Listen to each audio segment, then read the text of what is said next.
Bueno, muchísimas gracias. Lo primero que voy a hacer es poner el cronómetro, ¿no? Un reloj para fijarme, porque ya veis que los profesores de Derecho siempre nos pasa lo mismo, nos encanta hablar y máxime de temas que nos parece que como han ido saliendo en las sesiones anteriores, en las intervenciones anteriores, son temas de grandísimo interés y actualidad. Y decía Claudia al principio que era un tema sectorial, pero como luego ha matizado Andrés, es un tema sectorial, sí, puesto que es urbanismo, pero que, bueno, me ha gustado mucho la frase esta de que tiene un gran interés económico porque hay mucha gente, ¿no? que tiene mucho dinero involucrado en la zonificación o en la atribución de usos al suelo, pero también implica mucho no solo económicamente, sino desde mi punto de vista para toda la ciudad y a los ciudadanos, evidentemente. De todos modos, antes de nada, quiero agradecer desde luego a la organización el poder participar en esta jornada sobre la complejidad y diversidad de los usos del suelo en la ciudad, que efectivamente es un tema que a mí me encanta, y la posibilidad de que, aunque sea, ¿no?, por medios telemáticos, pues poder estar aquí juntos y tener cierto debate y vernos, que eso se agradece mucho, y más en estos tiempos, esos espacios para aprender, para pensar y para disfrutar. Y también tengo que hacer mención expresa, o sea, quiero dar mi enhorabuena, porque es verdad que cuando os pusisteis en contacto conmigo y luego me dijisteis pues, que era una actividad desarrollada en ese marco que ya habéis explicado, ¿no?, de las actividades culturales y académicas de investigadores junior, dije, bueno, qué maravilla, ¿no? O sea, me parece vamos, una oportunidad magnífica el que se haga esto. O sea, enhorabuena a la propia Universidad de Valencia por hacerlo, y desde luego el trabajo que conlleva organizar estas cosas, la complejidad adicional de los tiempos de COVID, hace que la labor que ha hecho Claudia vamos, y todo el equipo que está también detrás, pues es de verdad de asombro y de agradecer. Así que enhorabuena. Yo había preparado una presentación, pero no sé si puedo compartir pantalla o no, y si no, no pasa nada porque lo puedo hacer sin presentación. No sé, es que aquí abajo no veo en mi pantalla la posibilidad. Ah, mira, muy bien, perfecto, magnífico. Ya os digo yo que la organización es estupenda, lo estáis viendo en vivo y en directo. Aquí es la presentación, muchísimas gracias. Y bueno, mi Carmen, punto de ya partida, conocéis sí, todos aquí sin Víctor, que es el especialista en conoceréis la época del COVID, vamos, es una cosa. efectivamente. Ha estado detrás de los seminarios que habéis organizado ya desde allí y realmente, o sea, Víctor es otro de los... No lo he mencionado expresamente porque, bueno, si no, no acabamos, pero desde luego, de hecho, esta mañana ya le he preguntado yo otras cosas. Así que sí, sí, muchísimas gracias también. Y decía, yo mi punto de partida, últimamente siempre que hablo de cualquier tema, es el pararnos a pensar, ¿no? El por qué y el para qué. Porque es cierto que el tema que voy a tratar hoy tiene como título genérico la protección de los usos tradicionales del suelo mediante la zonificación y su relación con la normativa de patrimonio. Pero creo que antes de nada, y de hecho me ha gustado mucho también en las intervenciones anteriores, ha salido lo mismo, que necesitamos separarnos del problema y analizar la situación, ¿no? Y para mí la clave del éxito radica en eso, ¿no? El por qué y para qué, ¿no? O sea, y esto por qué y para qué. O sea, yo realmente qué es lo que quiero, cuál es la realidad en la que nos encontramos ahora mismo en el urbanismo, pues en nuestro caso, ¿no? En el urbanismo español, qué es lo que hay y qué es lo que queremos que haya en el futuro, ¿no? Porque claro, esto es lo de siempre, si yo no sé a dónde quiero ir, es imposible llegar, ¿no? Entonces, es cierto que tenemos, ¿no? Enseguida nos vienen a la cabeza todos distintos elementos que hay en el urbanismo actual, ¿no? En nuestra realidad, pues desde el vaciamiento del centro de ciudades, ¿no? Inmuebles protegidos que se quedan sin uso y la dificultad adicional de esa interacción de la normativa de patrimonio con la comercial, con la urbanística, que a veces a los propietarios les plantea problemas, ¿no? Cierre de comercios minoristas, el auge de las viviendas de uso turístico, la terciarización o la gentrificación de las ciudades, ¿no? O sea, es cierto que tenemos una realidad y que hay algunos elementos de esa realidad que no nos convencen y que pensamos que hay que cambiar. Pero digo, ¿por qué? ¿Y para qué? Porque es que si no nos podemos quedar con una solución que sea, pues eso, meramente parcial. Y os pongo digo dos datos esenciales, ¿no? Que yo creo que son muy ejemplificativos. Si yo busco solamente una solución estética, bueno, pues entonces tendremos pues lo que el fenómeno del fachadismo que tenemos ahora mismo en casi todas las ciudades, donde pues por la normativa de patrimonio tenemos que respetar la fachada, el exterior de un edificio, de un inmueble, y entonces tenemos a veces ciudades escenario. Si en vez de eso, si yo lo que quiero proteger no es la fachada, el entorno, el escenario, sino lo que quiero es lograr otro tipo de utilidades, como puede ser la seguridad adicional que proporciona a la ciudadanía el hecho de que haya otros habitantes, ¿no?, en ese momento en las calles, entonces no podré ir solo a la defensa de la fachada de un inmueble, sino que tendré que ir más allá, ¿no? Y aquí, bueno, luego saldrá también mencionado, pero, por ejemplo, a lo mejor es necesario acudir a la normativa del patrimonio cultural inmaterial, donde aquí, como todo el mundo habla de libros, pues yo hablo también el de Reyes Marzal, ¿no?, que es un magnífico libro analizando la ley de patrimonio cultural inmaterial, que precisamente protege eso, los usos, ¿no?, las actividades que se desarrollan, ya no solamente el exterior de las ciudades, ¿no?, lo que nosotros percibimos cuando vamos andando por las vías públicas, ¿no? O si lo que quiero es buscar la calidad de vida de los ciudadanos, entonces tendré que ver cuáles son los elementos que inciden de manera positiva y negativa en esa calidad de vida. Por lo tanto, insisto, ¿no?, lo inicial es esto, es decir, bueno, vamos a ver, si yo quiero hablar de protección de usos tradicionales del suelo, tendré que pensar por qué y para qué, y en función de eso, pues podré tomar unas decisiones u otras, ¿vale? Y para ello, mi punto siguiente de partida es que me encantó el programa, ¿no?, de la jornada y el cuadro, porque precisamente me sirve para unir a las tres preguntas iniciales, que como veis están aquí. ¿Qué es una ciudad? ¿Existe un único modelo de ciudad? ¿Cuál es la esencia de una o de cada ciudad? Y bueno, si esto fuera una clase tradicional con mis alumnos, ahora yo me pararía y diría, bueno, quiero que todos penséis, aunque no todos vayáis a participar, porque siempre pasa lo mismo. Aquí, como vamos además un poco con el tiempo, pues me hacía un justo, no, o sea, quiero que lo penséis, pero no me voy a parar a que penséis ahora y participéis, lo dejamos para el debate. Pero yo creo que todos instantáneamente coincidimos en que no existe una respuesta ni unívoca ni una única respuesta correcta, ¿no? O sea, os pongo 4 ejemplos de ciudades que son totalmente diferentes. O sea, Las Vegas, París, Tokio, Cáceres, ¿no? O sea, claro, todos nosotros lo pensamos un instante y decimos, bueno, es que no tiene nada que ver una ciudad con otra. Nada, nada. O sea, bueno, miento. Sí tiene. ¿Por qué? Porque en todas ellas encontramos esos usos urbanísticos básicos, ¿no?, de que ya en la Carta de Atenas de 1973 se decía, ¿no? O sea, el uso residencial, ¿no?, habitar, recrearse, transitar, ¿no? Eso en todas las ciudades se hace. Pero ya vemos que la esencia de cada una de estas ciudades es totalmente dispar. Y precisamente, ¿por qué digo esto? Porque es la característica que hace que los usos de la ciudad es lo que cambia, ¿no? Aparte que evidentemente influyen muchos factores, ¿no?, como iremos viendo, porque influyen factores como la tipología edificatoria, ¿no? No es lo mismo tener baja más 10 que baja más 2, no es lo mismo tener todas las casas unifamiliares que grandes aglomeraciones de densificación de la población.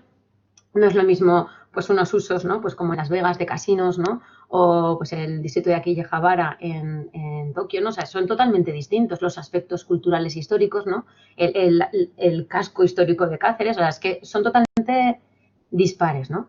Y además aquí se une, bueno, esto es orgullo patrio, ¿no? Yo creo que además las ciudades españolas tenemos una larguísima y amplísima historia cultural que se plasma en nuestras ciudades, ¿no? O sea, lo podemos ver en cada una de ellas. Bueno, yo soy de Zaragoza, pues en Zaragoza se ve perfecto el cómo está el asentamiento inicial romano, cómo luego se ha ido haciendo las ampliaciones, ¿no? La ciudad musulmana, la ciudad medieval, luego ya la extensión, ¿no?, cuando ya se empieza a construir fuera las ciudades. Tenemos una historia milenaria en muchos de nuestros casos. Y eso se plasma también en los usos de la ciudad, ¿no?, en qué es lo que pasa. Entonces, ¿cuáles son estos elementos? Uy, perdón, me he pasado 2 veces con las ganas de avanzar. ¿Cuáles son los elementos que inciden en una ciudad? Y ya insisto en que me interesa muchísimo esa perspectiva global, porque de verdad que no se puede pensar, bueno, yo creo que todos los aquí presentes, muchos de vosotros sois especialistas en urbanismo y otros de vosotros pues estáis estudiando y ya tendréis esa perspectiva global del derecho, ¿no? De que efectivamente nosotros no podemos pensar solamente en derecho administrativo o incluso en este caso derecho urbanístico. Porque, ¿qué pasa? ¿Qué normativa va a influir? Voy a tener que analizar para ver qué usos de suelo puedo desarrollar en un ámbito o en otro de la ciudad. Pues es que va a ser muy, muy amplia, muy variada. Este contexto es, pues es un gran paraguas donde tenemos desde derecho civil, porque claro, vamos a tener relaciones de vecindad, molestias por ruido, utilización de espacios comunes, la propia posibilidad de que en los estatutos de la comunidad de vecinos se haya prohibido una actividad. Dará igual que urbanísticamente se pueda, si los estatutos de la comunidad de vecinos dice que no se puede poner una determinada actividad en el local que está en planta baja, ¿vale? El derecho de la competencia, ¿no? O sea, pues imaginad ahora con la, bueno, creo que se puede decir polémica, ¿no?, de las viviendas de uso turístico. Yo puedo prestar un servicio de alojamiento vacacional alternativo a los usos tradicionales residenciales y entonces, ¿con qué características, no? O sea, si es así, tendré que analizar también la normativa turística y la normativa de consumo que me va a regular ese establecimiento de condiciones que tendrá que cumplir la vivienda, ¿no? Pues el acceso, las medidas de seguridad, etcétera, ¿no?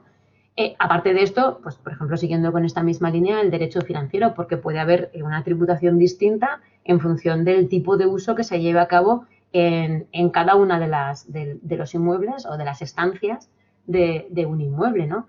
Y esto es que es clarísimo en todos los ámbitos, ¿no? No solamente con las viviendas de uso turístico, sino pues el propio local, en función de la ordenanza tributaria, ¿no?, de la ciudad, pues si tiene escaparate o no lo tiene, pues va a tener que pagar unas tasas u otras, ¿no? O sea, está claro, aparte de, pues evidentemente el derecho laboral, si tengo a gente contratada en determinados usos, ¿no? Y como ya ha salido esta mañana, el derecho ambiental, ¿no? Pues cuando se aprueba un plan, como plan que es, pues habrá una evaluación ambiental estratégica, las actuaciones específicas requerirán de evaluación de impacto ambiental y aparte de eso, muchas actuaciones que vemos que el hecho, ¿no?, de que produzcan distintas molestias, ¿no?, como puede ser la contaminación acústica, va a influir en qué es mi ciudad y cómo la desarrollo.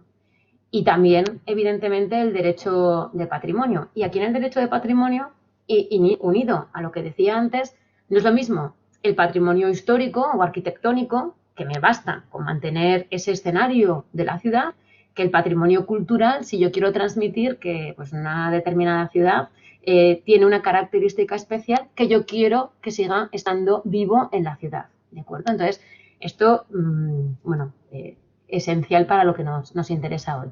Y evidentemente el derecho urbanístico, eso se da por hecho, ¿no? O sea, es el que va a determinar también la posibilidad de establecer este tipo de uso o un tipo de uso específico en una área de la ciudad, las condiciones de mantenimiento, la prohibición de llevarlo a cabo en otras zonas, o pues por ejemplo porque sea una zona saturada y aunque urbanísticamente pudiera ser posible, pues la existencia ya de otras actividades desarrolladas con la misma finalidad hace que ya no se pueda, ¿no? Entonces, ya digo, una diversidad normativa tremenda y aquí hay que entrar a los instrumentos de planeamiento urbanístico. Lo digo porque hay veces que claro, nos quedamos un poco en un nivel superior, ¿no? Me quedo en la legislación o incluso en los reglamentos, pero ha salido ya en las sesiones anteriores. El urbanismo es una competencia local y esa competencia local al final se plasma en el instrumento de planeamiento.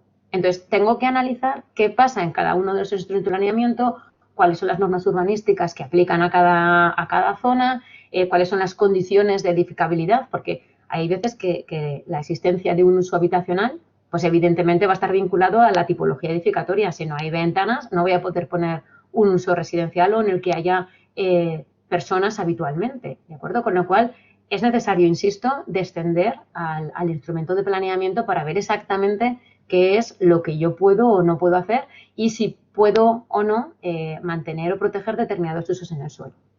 Claro, este panorama de derecho amplio y poliédrico, claro, si se lo decimos a un alumno de primero de carrera, pues ya dice, bueno, apaga y vámonos, ¿no? O sea, todo esto en mi cabeza, pero claro, es la realidad, ¿no? Y no podemos hablar solamente de algo, pues eso, ideal, ¿no? Sino de la realidad. Este panorama se plasma en que intervienen distintos actores. También han salido, hay muchas administraciones públicas con competencias directas o indirectas en distintos ámbitos, ¿no? Ya hace muchos años la tesis doctoral de Víctor Escartín era el periurbanismo estatal, ¿no? O sea, es decir, el urbanismo estatal, aunque el Estado no sea estricto sensu competente en materia de urbanismo, ¿no? Y no me voy a meter aquí que si no, no avanzamos, ¿no? Pero bueno, y también, claro, diversos actores con diversos intereses. O sea, tenemos derechos fundamentales y derechos o principios que rigen, principios económicos, que se plasman en la utilización de la ciudad, ¿no? Y pues es el derecho de propiedad, la libertad de empresa, el derecho a la igualdad, la protección del patrimonio, el derecho a la vivienda, el derecho al medio ambiente, ¿no? Entonces, todo esto está en las ciudades, ¿no? Que a mí, por eso me encanta el urbanismo, porque me parece una realidad muy compleja y muy real, o sea, es que nos toca de verdad en el día a día a cada uno de nosotros. Y con esto hay que tener también en cuenta que las ciudades no son lienzos en blanco, ¿no? No somos César Augusto, que llega a un terreno donde no hay nada y dice, voy a diseñar mi ciudad, ¿no? Entonces el Cardus, el Decumanus, y en función de eso voy plasmando. No, o sea, nosotros tenemos, decíamos antes, ¿no? Una tradición milenaria de nuestras ciudades y por lo tanto ya preexisten derechos, construcciones, usos urbanísticos, normativa, ¿vale? ¿Qué pasa? Que no es algo estático, sino que es algo vivo, que evoluciona junto de sus habitantes, ¿no? Entonces, estos cambios afectan a la propia ciudad y a sus usos. Y ahí surge pues, el concepto de fuera de ordenación, que se aplica también a los usos urbanísticos, ¿no? No queda solamente fuera de ordenación un edificio porque no esté conforme a las alineaciones y rasantes, sino pues en muchos casos porque la ciudad ha seguido creciendo y ya incorporado dentro de casco histórico, bueno, casco histórico no, pero de la propia ciudad, determinadas instalaciones que de nuevas no se podrían implantar en ese momento. Y yo creo que todos nosotros en nuestras ciudades tenemos ejemplos de esto, ¿no? De industrias que se han quedado dentro de la ciudad, ¿no? Aquí en Zaragoza tenemos desde Aberli hasta pues, la fábrica de Tudor, que encima eran pilas, ¿no? Para los que no lo conozcáis, y eran suelos contaminados en mitad de la ciudad, instalaciones ganaderas, ¿no? Aquí la Facultad de Veterinaria, claro, sabemos todos la normativa, que las granjas tienen que estar a una distancia de la ciudad, núcleos urbanos, etcétera, porque es una actividad molesta, pero claro, es que la Facultad de Veterinaria tiene su propio ámbito ganadero y ahora está incluida, la ha engullido el crecimiento en modelo mancha de aceite de la ciudad de Zaragoza, ¿no? Y vemos también en todas las ciudades cómo es una realidad, ¿no? Que no podemos luchar, bueno, luego diré algo de esto, ¿no? No podemos luchar contra la realidad, ¿no? O sea, pues hay muchos equipamientos religiosos que han quedado en desuso y cuando viajamos por las ciudades, pues vemos que algunos de ellos son bibliotecas, otros son alojamientos, otros son, ¿no? Distintas cosas. Por no meternos con otros temas que, pues eso, insisto, que podría haber mucha ejemplificación de cada una de estas, ¿no? Y que en cada momento hemos tenido distintas circunstancias, ¿no? Pues en los años 70 pues se hizo el vaciamiento de los colegios en las ciudades que estaban en los centros y se fueron muchos de ellos a las afueras, ¿no? Dejando que pues el casco urbano un vacío de repente que enseguida, ¿no? se ocupó. Entonces, bueno, vamos viendo. Y entonces aquí la pregunta que surge es, ¿no? Como os pongo aquí, ¿no? Vale, la evolución de las ciudades adquiere a distintas necesidades públicas, que pueden ser necesidades de salubridad, de higiene, ¿no? A modas, ¿no? Pues el vivir en el centro de la ciudad o vivir a las afueras con un unifamiliar con jardín, etcétera. Y aquí la pregunta es, ¿qué tengo que hacer? ¿Tengo que mantener los usos urbanísticos? ¿Tengo que adaptarlos? ¿Tengo que derribar los edificios? Y la respuesta es muy gallega, es depende, ¿no? Ya iremos avanzando. Y mi idea es daros claves, ¿no? O dejar para el debate claves de cómo actuar y aquí qué pasa, ¿no? Y cómo podemos ir haciendo. Claro, todo esto engloba, en realidad, incluso antes de entrar aquí, engloba con el modelo de ciudad, ¿no? Yo qué modelo de ciudad es la que quiero promover o defender. Y también se ha dicho ya antes, esto en realidad es una decisión política, ¿no? Cuando se ha preguntado en el debate si era más o menos correcto o incorrecto el nivel de protección medioambiental, es una decisión política, yo tengo que elegir. Y luego vamos a ver, creo por el tiempo, vamos a ver si yo puedo, en ese equilibrio que tiene que haber entre lo social, lo económico, lo ambiental, ¿por qué quiero optar yo, no? Claro, hay que actuar siempre conforme al interés general y la dificultad va a ser definir ese interés general, ¿no? Ver cuál es en cada momento el aspecto que yo tengo que promover en mi ciudad, ¿no? Y claro, es que puede ser cualquier cosa, pues desde la seguridad ciudadana. Y entonces, pues eso, quiero evitar la existencia de ciudades fantasma, ¿no? O hemos visto ahora en las consecuencias que ha tenido el COVID en nuestra vida urbanística, ¿no? O sea, cómo afecta a las tipologías edificatorias. Daros cuenta el valor que tiene ahora una terraza o un balcón, o que ha tenido en los meses de confinamiento el tener una terraza o un balcón. No os digo ya nada los jardines, ¿no? O los que tenían espacios privados, con lo cual probablemente todo esto va a afectar, igual que afectó en la revolución industrial, ¿no? En la amplitud de las calles, ¿no? O sea, muchas consecuencias de cómo la vida y la ciudad van interactuando y se plasman en los usos de la ciudad, ¿no? Y otro de los aspectos que tenemos ahora encima de la mesa es el cierre de los comercios minoristas, ¿no? O sea, realmente su trabajo se está convirtiendo en una gran dificultad. Supongo que luego Elena también hablará de esto, con lo cual no me voy a meter demasiado. Pero claro, ahí tenemos que conjugar. Es una realidad que el comercio por Internet está en constante auge, ¿no? Y cada vez más, y ya no os digo nada con el COVID, ¿no? Entonces, ¿qué hacemos con esos locales que se están quedando vacíos en la ciudad? Hay que hacer algo, ¿vale? Bien. Y aquí la pregunta es, ¿no se puede luchar contra la evolución? ¿O sí se puede luchar contra la evolución? En todo caso, ¿a cambio de qué? ¿No? Porque aquí la clave va a ser el interés general, ¿no? Pero claro, ese interés general puede tener como consecuencia la exigencia o la necesidad de indemnizar, en su caso, a determinados ciudadanos por esas vinculaciones singulares, ¿no? Que están previstas en el texto refundido de la ley de suelo, ¿no? Habrá que ir viendo. Y sobre todo porque yo una de las cosas que veo muy importantes es evitar caer solo en el urbanismo táctico, ¿no? Que lo que hace es un cambio de uso temporal para atender a una necesidad circunstancial, pero que no está analizando en profundidad cuál es el problema que yo tengo ahora mismo en mi ciudad y no está llevando a cabo una buena planificación urbanística con capacidad de flexibilidad para adaptación de la propia realidad, ¿no? Entonces, durante COVID hemos tenido muchísimos casos de urbanismo táctico, desde peatonalización de vías, utilización de hoteles como hospitales, cierres de espacio público, ¿no? O sea, una gran variedad, pero ya había antes, ¿no? Aquí en Zaragoza, por ejemplo, el estudio de Samoreu, esto no es un solar, es una campaña del Ayuntamiento de Zaragoza para reutilizar solares que, pese a que se tendrían que edificar, pues no se estaba llevando a cabo esa edificación, ¿no? Entonces, necesidad de adaptación, está claro, pero lo que hay que hacer sobre todo es repensar ese modelo, ¿no? Conforme a lo que necesitamos, pues las tipologías edificatorias, distribución de edificios, qué usos voy a poner allí, la cercanía, ¿no? Esta que ya ahora de la ciudad en 15 minutos, ¿no? De que pues en bici o a pie se pueda llegar a todas partes, que requiere infraestructuras, vías adaptadas, espacios de aparcamiento, ¿no?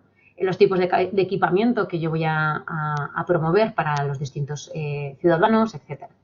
Bien, conforme a esto, ¿no? La atribución de usos en la ciudad, pues ya sabemos que se va a basar evidentemente en la función social de la propiedad, que no es un derecho ilimitado, la propiedad privada, sino que se me va a condicionar y que de hecho yo no tengo un derecho a un uso urbanístico específico de mi suelo y a la vez puede haber un interés general que me obligue a mantener un uso urbanístico específico, ¿vale? Lo vamos a ver. Entonces, aquí tenemos pues, la legislación, el planeamiento, el estatuto jurídico de derecho de propiedad que va plasmando todo esto y ya sabemos que aquí tenemos una ordenación en cascada, ¿no? Pues primero tendré la clasificación del suelo, luego tendré la calificación y ya la atribución de uso. Y aquí no me voy a meter en la clasificación ni en la calificación, pero sí que creo que es muy importante aplicar una zonificación bien entendida. Es evidente que los primeros planteamientos de la zonificación ya están totalmente superados. Esa zonificación que, pues atendiendo al urbanismo racionalista, lo que hacía era separar, ¿no? Absolutamente de los distintos usos de la ciudad, ¿de acuerdo? Sino que ahora ya todos sabemos, ¿no? O todos entendemos que pues es mejor una ciudad compacta donde tengamos una interacción de usos, ¿no? Pues porque influye en muchos ámbitos de nuestra calidad de vida y, por lo tanto, de toda la ciudadanía. No me voy a detener, por razón de tiempo, en la explicación, ¿no? Pues de cómo ha evolucionado todo este modelo, ¿no? Y cómo se va afectando, pero sí que diré solamente dos cosas, ¿no? Por un lado, la Agenda Urbana 2030 ya dice también esto, ¿no? O sea, que hay que lograr, una de las finalidades es lograr que las ciudades y los asentamientos humanos sean inclusivos, seguros, resilientes y sostenibles, ¿no? Y luego lo va desarrollando. Y a nivel estatal también tenemos, ¿no?, ese artículo 3 del texto refundido de la Ley de Suelo y Rehabilitación Urbana, habla también, ¿no?, de la necesidad de que las políticas públicas estén orientadas a la utilización del suelo conforme al interés general y de acuerdo con el desarrollo sostenible.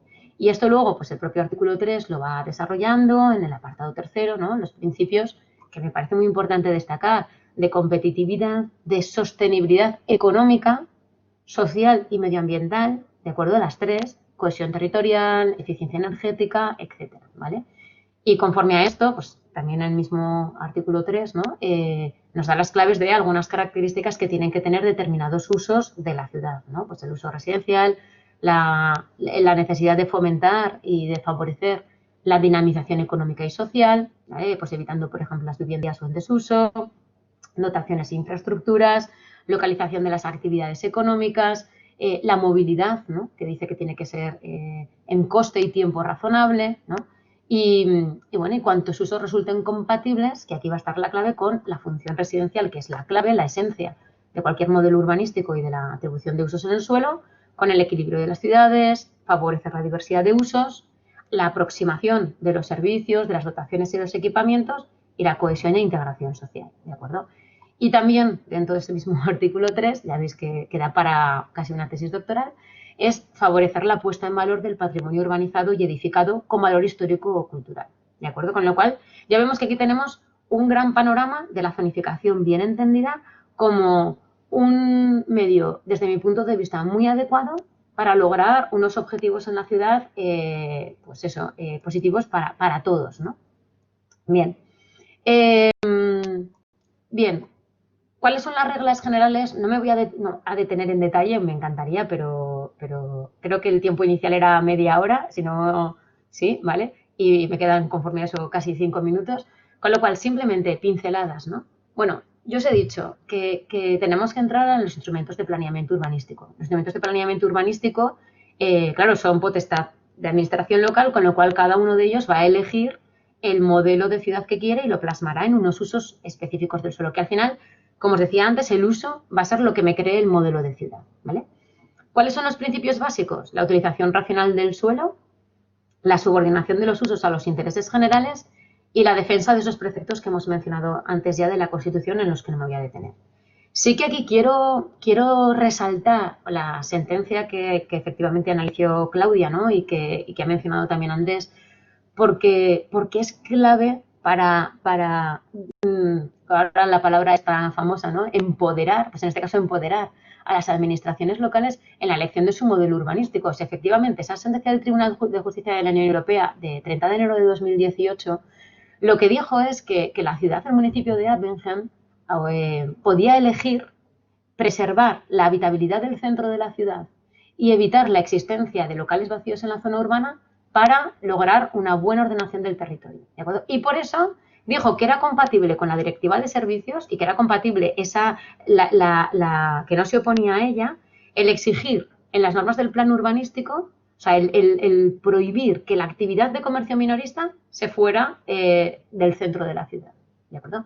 Cuidado, esto es clave, ¿no? O sea, porque dices, bueno, es una sentencia relativamente reciente del Tribunal de Justicia de la Unión Europea y que dice que, ok, que no hay ningún problema. Evidentemente, ¿no?, pues como ya sabemos, pues siempre que se cumpla, pues como no puede ser de otra manera, las condiciones de no discriminación, de necesidad y de proporcionalidad, ¿no? Pero es posible, ¿de acuerdo? Yo lo digo ahí porque lo dejo para el debate, ya que no vamos a poder entrar. Los criterios usados generalmente en los municipios, ya digo que hay libertad, pero en casi todos los instrumentos de planeamiento urbanístico de las capitales autonómicas son los que se usan, pues el grado de determinación con el plan urbanístico, la función o finalidad y el grado de adecuación de los usos con las limitaciones, ¿vale? Además, en algunos casos se usan también otros criterios como la titularidad, la utilización o la intensidad de uso. Esto lo voy a pasar porque me parece que es lo que más conocemos nosotros y así ya voy cerrando.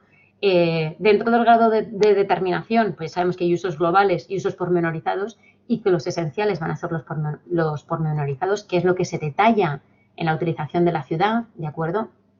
Que es, pues eso, no solamente que sea espacios libres y zonas verdes, sino, oye, no, es un parque y jardín público, es una zona deportiva y de recreo, es una zona de expansión, o sea, ¿de qué se trata? ¿Vale?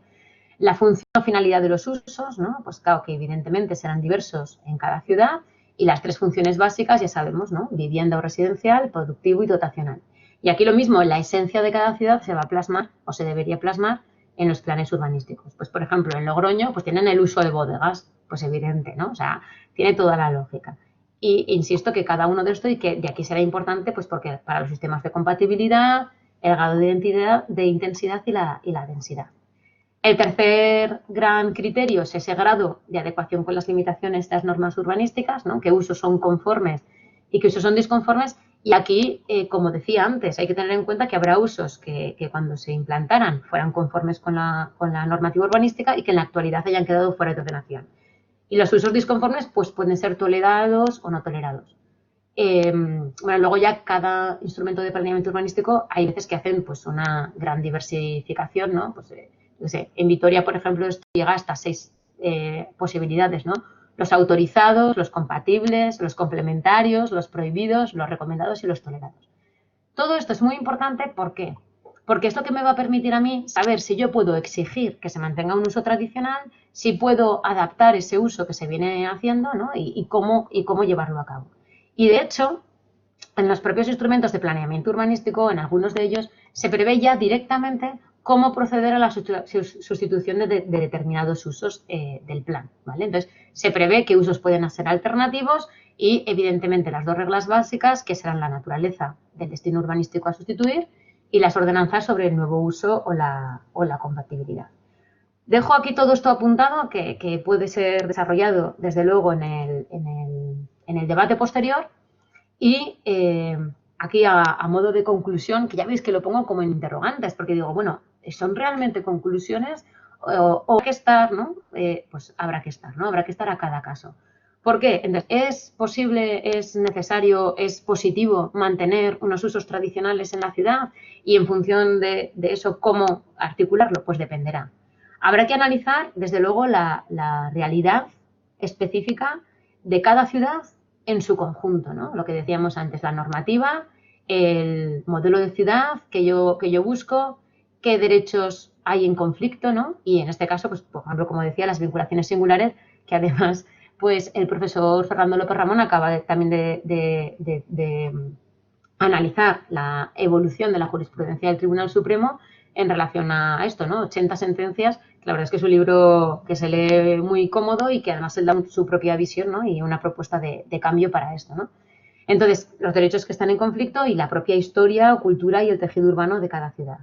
Segundo, la interrelación con la normativa patrimonial, ¿no? Y aquí vuelvo a lo que he dicho al principio. ¿Qué busco?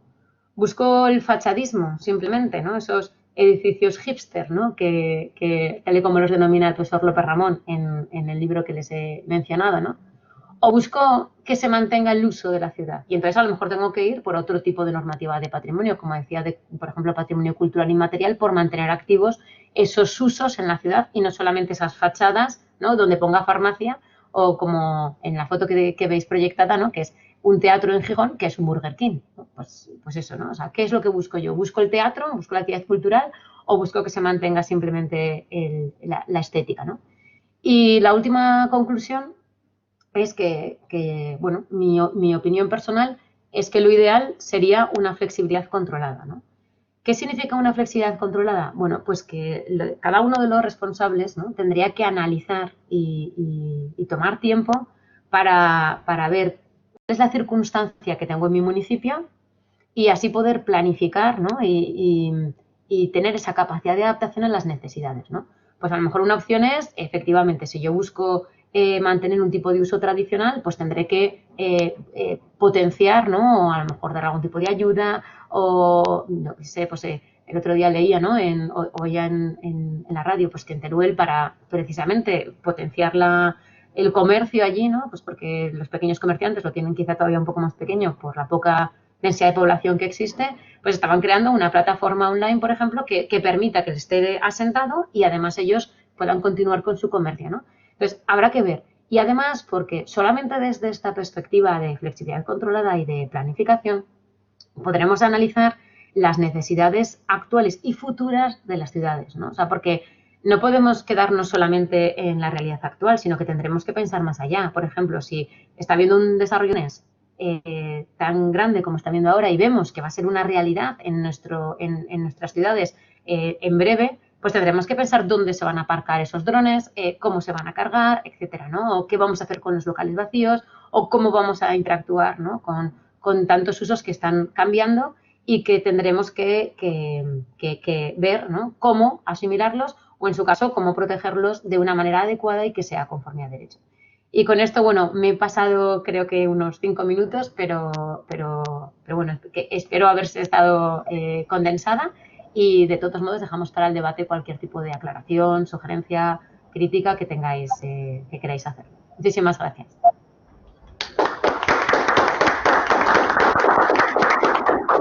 Bueno, pues muchísimas gracias, Carmen.